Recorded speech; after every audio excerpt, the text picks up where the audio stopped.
వల్లభనేని వంశీ మీద గతంలో నేను కొన్ని వ్యాఖ్యలు చేశానండి.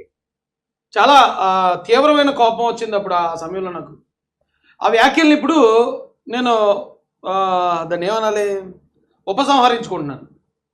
ఎందుకే నేను ఆయన మీద చేసిన వ్యాఖ్యలేంటి, ఈ సందర్భంలో ఎందుకు వాటిని వెనక్కి తీసుకోవాల్సి వస్తుంది, ఇది మీరు తెలుసుకోవాలంటే ఈ వీడియో కాస్త మీరు కొంచెం చూడాల్సిందే.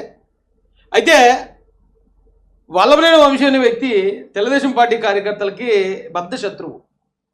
మేము ఒక రకంగా చెప్పాలంటే జగన్మోహన్ రెడ్డి కన్నా కూడా ఎక్కువగా ఇతన్ని వ్యతిరేకిస్తారండి. ఎందుకంటే జగన్మోహన్ రెడ్డి అనే వ్యక్తి ఆయన ప్రత్యర్థి, తెలుగుదేశం పార్టీ ప్రత్యర్థి. ఆయన కాంగ్రెస్ పార్టీ నాయకుడిగా వాళ్ళ నాన్నగారు, అలాగే ఈయన కూడా కాంగ్రెస్ పార్టీలో ఉండి తద్వారా వైఎస్ఆర్ పెట్టుకున్నాడు. ఓకే, మాకు ఎప్పుడు ప్రత్యర్థి కాబట్టి ఆయనతో ఉన్న శత్రుత్వం కన్నా ఈయన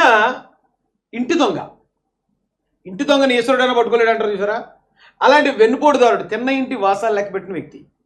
అందుకని తెలుగుదేశం పార్టీ కార్యకర్తలు ఈయన ఎక్కువ వ్యతిరేకిస్తారు. ఎందుకు అంటే ఈయన మహిళల్ని, అంటే మొత్తం తెలుగుదేశం పార్టీ అంతా తల్లిలా భావిస్తాం భువనేశ్వరమ్మని, ఆవిడని కూడా చాలా ఘోరాతి ఘోరమైన మాటలు మాట్లాడాడు. తుచ్చమైన పదవి కోసం, జగన్మోహన్ రెడ్డి గారిని హ్యాపీ చేయడం కోసం.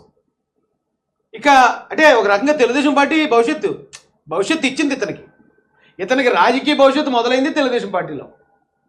అలాంటి పార్టీని కూడా అంత దారుణంగా మాట్లాడుతూ సాక్షాత్తు అధినేత భార్యని, తల్లి లాంటి మహిళను కూడా నీచంగా మాట్లాడే వ్యక్తిత్వం అయింది పదవి కోసం. అయితే మరి అలాంటోడు మీద చేసిన వ్యాఖ్యలు ఎందుకు వెనక తీసుకుంటున్నారు రాయేష్? ఇప్పుడు ఏమన్నా వల్లభనేని వంశీ ఏమైనా మారిపోయాడా అని మీరు అడగొచ్చు. దానికి కూడా కారణం చెప్తానండి.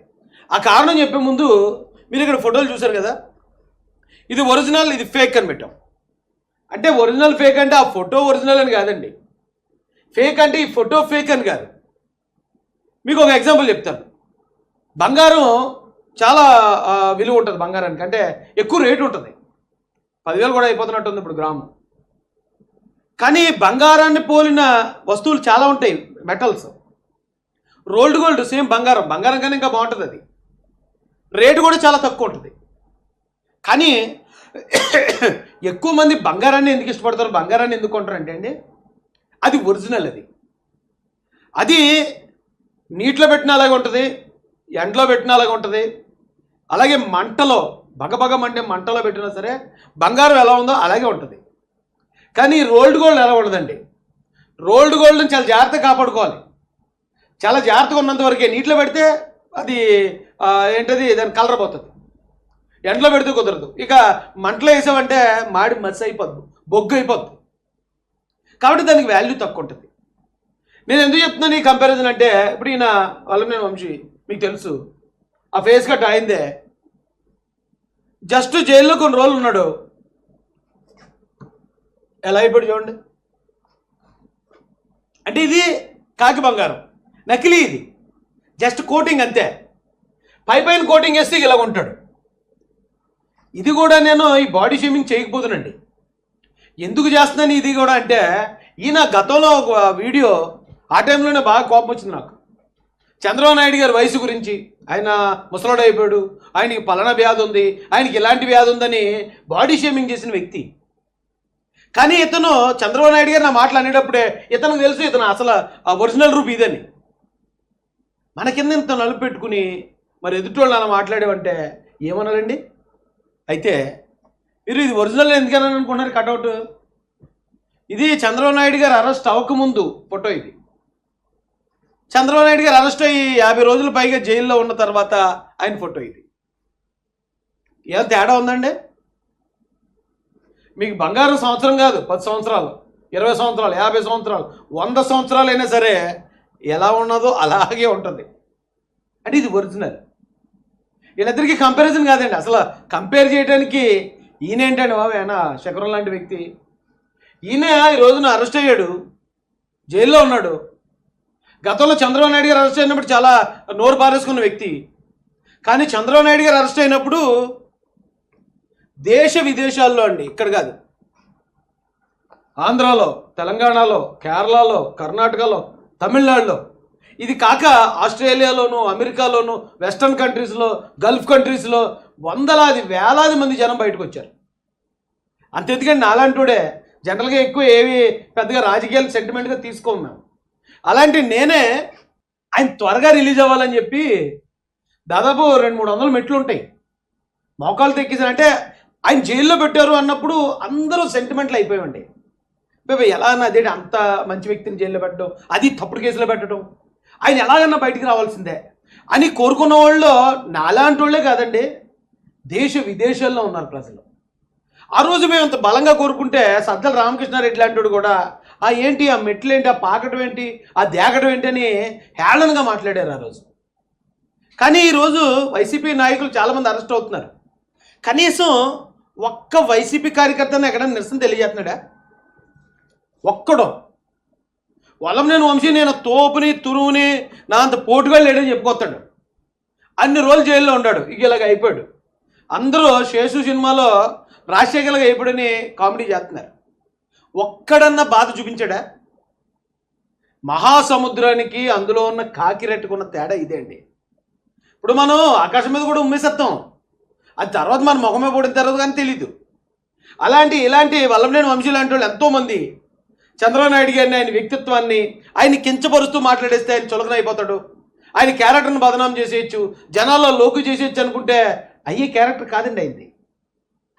ఎవడన్నా ఆడండి, మీ ఏడుపులు మీయే, కానీ ఆయన ఎప్పుడూ ఒరిజినలే. ఇలాంటి వ్యక్తులు దేవుడు చూడండి ఎంత తొందరగా నిన్నగాక మొన్నే మాట్లాడాడు అనిపించినట్టుంది. చంద్రబాబు నాయుడు గారి మీద అంత దారుణంగా నోరు పారేసుకుని, భువనేశ్వరమ్మ మీద దారుణంగా నోరు పారేసుకుని ఈ మాట్లాడిన వ్యాఖ్యలు ఇప్పటికీ ఇంకా నిన్న మొన్న మాట్లాడినట్టే ఉన్నాయి. కానీ అప్పుడే తను బతుకు చూసారు అలా తలకిందులైపోయిందో. దేవుడు అన్నీ చాలా పర్టికులర్గా గమనిస్తున్నారండి. మనం ఏ మాట అయితే ఎదుటోళ్ళు మేము ముసలోడు అని పదే అన్నాడు ఇతను. అయితే నేను వెనక్కి తీసుకున్న వ్యాఖ్యలు ఏంటంటే, ఆ రోజున ఇతను చంద్రబాబు నాయుడు గారిని ముసలోడు, చంద్రబాబు నాయుడు గారు ఇలాగని మాట్లాడుతున్నప్పుడు, ఏ వంశీ నువ్వు ముసలోడు అవ్వవా, నువ్వు ముసలోడు అయిన తర్వాత నీకు ఆ పరిస్థితి రాదా అని చెప్పి అప్పుడు వ్యాఖ్యలు చేశాను.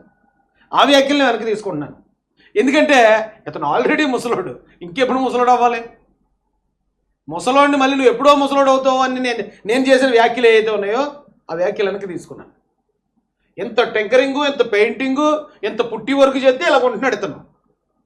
జస్ట్ ఒక వర్షం వచ్చిందంటే మొత్తం ఇలాగా పరిస్థితి. ఇలాంటి వాళ్ళు చంద్రబాబు నాయుడు గారిని విమర్శించారండి, ఆయన వ్యక్తిత్వాన్ని హననం చేశారండి.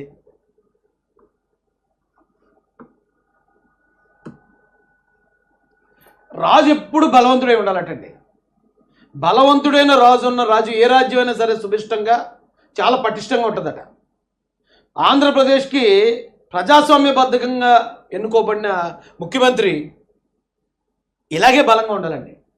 ఆయన ఆరోగ్యరీత్యా బలంగా ఉండాలి, మానసికంగా కూడా బలంగా ఉండాలి.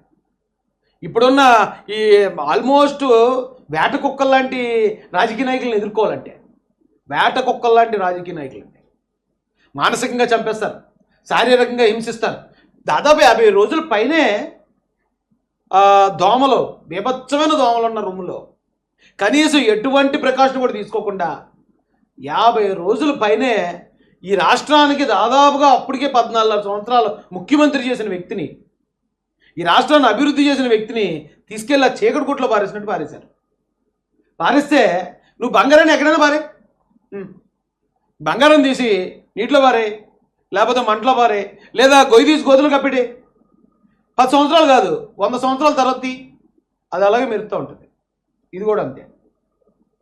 చంద్రబాబు నాయుడు గారు కూడా అంతే. నువ్వు 50 రోజులు జైల్లో పెడితే మానసికంగా కృషించిపోతాడు, శారీరకంగా ఏసి భయపడింది కాబట్టి శారీరకంగా ఇదైపోతారు. ఆయన ఎలాగైనా సరే చంపేద్దామని చెప్పేసి ఆ రోజు మీరు చేసిన ప్రయత్నాన్ని ఎలా చీల్చిచ్చండి, ఎలా బయటకు వచ్చి చూసారు ఆయన. ఈ కాన్ఫిడెన్స్ ఈ రోజున వల్లంనేని వంశీలో ఉందా?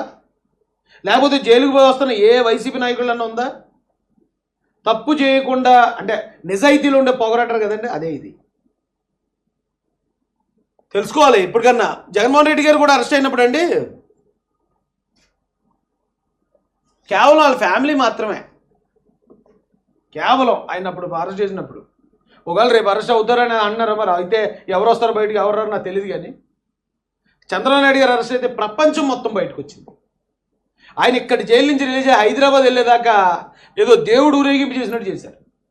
తెల్లవారుజాముకి ఇగో పలానా టైంకి పలానా విజయవాడ వస్తాడట, పలానా టైంకి నందిగాం వస్తాడట, పలానా టైంకి మరొక ఊరు వస్తాడటని ఆంధ్ర నుంచి తెలంగాణ చేరుకునేదాకా దేవుణ్ణి ఊరేగించినట్టు ఊరేగించారు ఆ రోజున.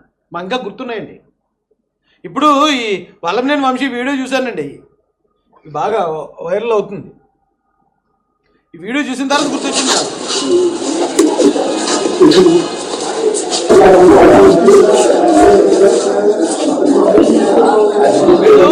యూప్ టీజర్లు లాంటి వాళ్ళండి. మీరు చూసారు లేదో, విక్రమార్కుడు సినిమాలో రవితేజ గారు వాళ్ళ చిన్న పాపను తీసుకుని రైల్వే స్టేషన్లో దిగుతాడు. అప్పటికి ఆ ప్రాంతం అంతా రౌడీలు గోండాలతో బీభత్సంగా ఉంటుంది, దరిద్రంగా ఉంటుంది. ఈయన దిగి బయటికి వెళ్ళిన వెంటనే ఈయన్ని కామెంట్ చేస్తారు, వీళ్ళు భార్యని కామెంట్ చేస్తారు. మీ భార్య ఎక్కడుంది ఏంటని చెప్పి కొంతమంది అక్కడ ఉన్న మహిళల్ని ఏడిపిస్తూ వాళ్ళ భార్యని కామెంట్ చేస్తే, రవితేజ గారు పాపం తీసుకెళ్ళి కారులో కూర్చోబెట్టి వెనక్కి వచ్చి వాళ్ళందరినీ కూడా మోకాళ్ళ మీద కూర్చోబెట్టి ఎత్తడండి. అసలు ఆ థియేటర్లో ఆ సీన్కి ఏళ్ళలో గోళలు ఉంటాయి. ఇప్పుడు చంద్రబాబు నాయుడు గారు చేసేది కూడా అదే అండి. యూత్ టీచర్లు మహిళల్ని, ఇంట్లో ఉన్న గృహిణుల్ని చిత్రహింసలు పెట్టి మానసికంగా వేధించిన వ్యక్తులు. వాళ్ళకి పనిష్మెంట్ పడతా ఉంటే సేమ్ ఆంధ్ర ప్రజలు కూడా అలాగే మళ్ళీ ఏళ్ళలో గోళలు వేస్తున్నారు. ఆ బోరుగట్టుగాడు ఒకడు పవన్ కళ్యాణ్ గారి ఇంట్లో ఉన్న చిన్న పిల్లల్ని కూడా నడి రోడ్డు మీద చేస్తానన్న వ్యక్తాడు. ఆడి వేళ నళ్ళేపోతున్నాడు. కారణం ఏంటి నాకు తెలియదు, నళ్ళేపోతున్నాడు. మరి ఇలాంటి ఒరిజినల్గా జరుగుతున్నప్పుడు స్త్రీల పట్ల ఎంత దారుణంగా ప్రవర్తించే ఇలాంటి డాష్ గాల్ని ఇంత కఠినంగా శిక్షించినప్పుడు ప్రజలందరూ ఆనందపడతారు కదండి.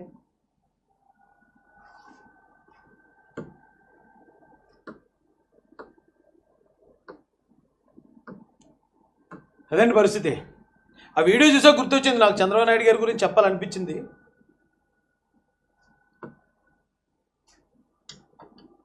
ఆయన్ని చంద్రబాబు నాయుడు గారిని వయసు అయిపోయిందని జగన్మోహన్ రెడ్డి అనేవాడు. ఆయన కూడా కొబ్బరికాయ కొట్టాలంటే 3 వికెట్ల పైకి పెట్టి ఇలా కొడతాడు. ఎక్కడ నడవాలంటే నడవలేడు, గట్టిగా స్పీడ్గా నడవలేడు. కానీ చంద్రబాబు నాయుడు గారు నిలువుగా ఉన్న ఏదైతే బస్సుని ఇచ్చినుందో అలా ఎక్కేస్తాడు. ఆయన జట్లీలాగా, జాకీ చాన్ లాగా జట్లీలాగా ఎక్కేస్తాడు వేళ్లతో. ఆయన ఇంకా అలాగా ఆరోగ్యంగా ఈ రాష్ట్రం కోసం మరో అవకాశం ఉంటే మరొక 50 మరో 100 సంవత్సరాలు బ్రతకాలని హృదయపూర్వకంగా కోరుకుంటూ, ఎవరైతే మహిళల పట్ల ఇలా దారుణంగా ప్రవర్తించిన వాళ్ళు ఉన్నారో వాళ్ళందరికీ ఇంకా కఠినమైన శిక్షలు విధించి రేపు భవిష్యత్తులో మరొకడు ఎవడో కూడా మహిళల జోలికి వెళ్ళకూడదు. రాజకీయంలో ఉండాలి తప్ప మహిళల జోలికి వెళ్తే తాట తీయేస్తారనే భయాన్ని కల్పించాల్సిందిగా చంద్రబాబు నాయుడు గారికి, లోకేష్ గారికి, పవన్ కళ్యాణ్ గారికి విజ్ఞప్తి చేస్తూ